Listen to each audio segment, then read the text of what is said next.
probably heard this story.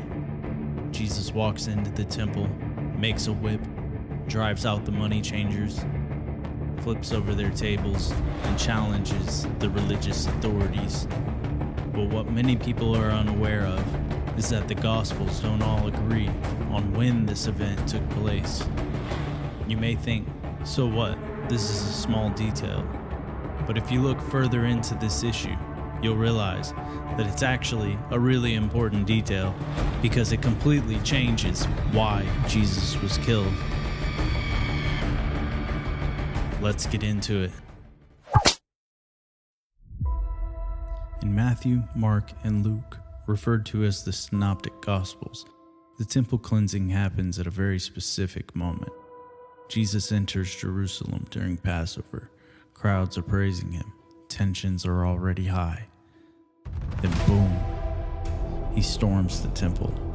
This act publicly humiliates the priestly leadership, disrupts temple economics during Passover, and immediately puts Jesus on the authorities' radar. In Mark, the earliest gospel, the response is explicit. The chief priest and the scribes heard it and were seeking a way to destroy him. In the Synoptics, the temple cleansing is the final straw.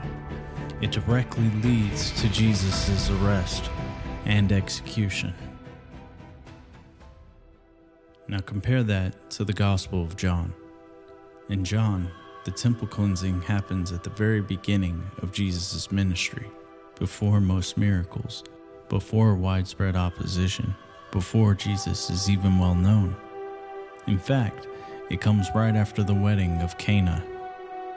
Same event, the same temple, the same money changers, completely different timing.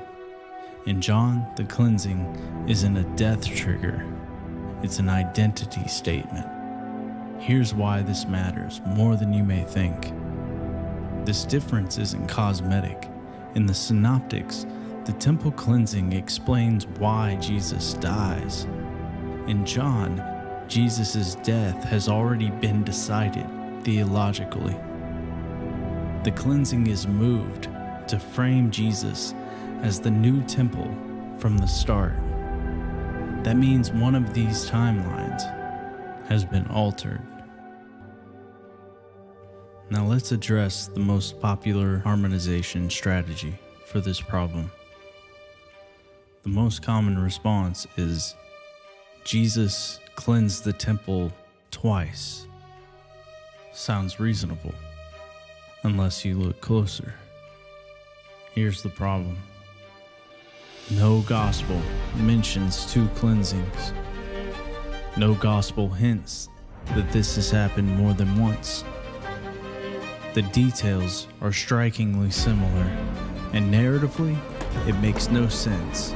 If Jesus caused a public temple disruption during Passover twice, why does only one of them lead to his execution?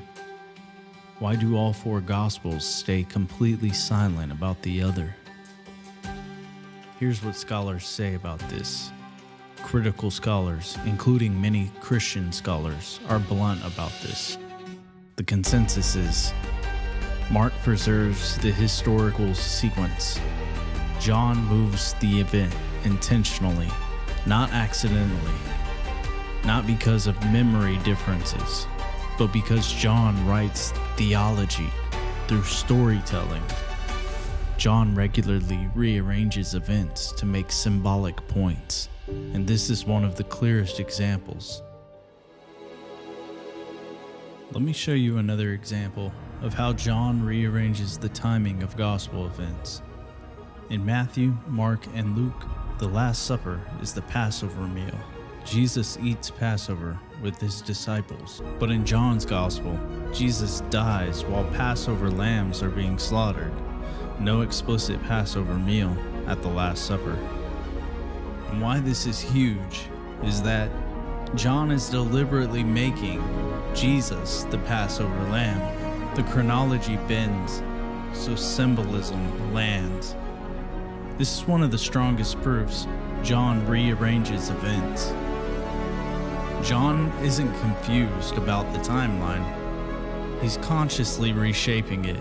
His gospel operates more like theological narrative than chronological biography. So what does this tell us about the Gospels?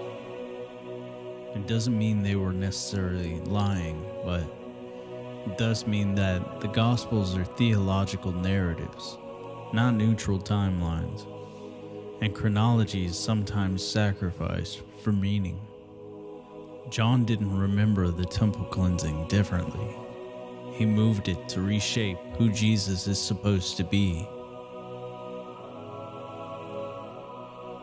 So the question isn't which gospel is right. The question is, why do they tell a different story? And what are they trying to make you believe? And personally, I can't help but wonder if the authors of this gospel wanted to move things around to tell a better story, then what can I believe is true from the story? What other narrative choices did they make?